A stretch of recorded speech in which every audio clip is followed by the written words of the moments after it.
Hello, this is the Eldritch Zookeeper, a video game in development as you run a zoo full of monsters. And this right here is how the game looks right now, which shows some significant differences to how it all appeared last time when it looked like this.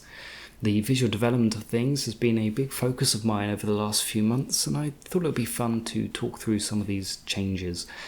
Because what I found is that essentially one graphical alteration highlights another, and then that leads to another, and so on.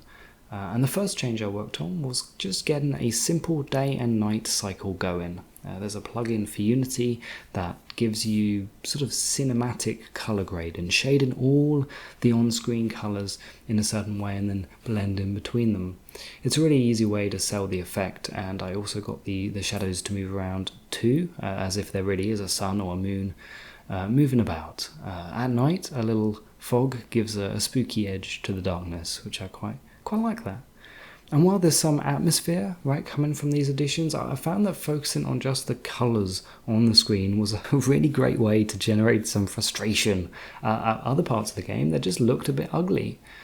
So trees, they came in a little while ago, and there was a big technical aspect to them. They've got to be positioned right, and they've got to not intersect with the walls, and they've got to affect pathfinding and so on. And so at first, their appearance just wasn't terribly important. Just make them work, make them function.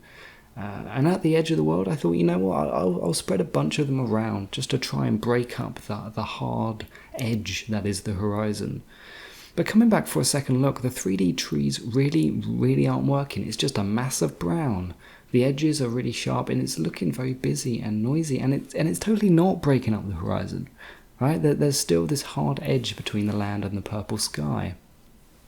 So revisiting the trees led to experimenting with flat, sprite-based trees, spreading loads of them around the edge and pairing them with the skybucks that were fading objects in the distance to black started to look okay, and cleaning up some of the stark horizon issues I was having.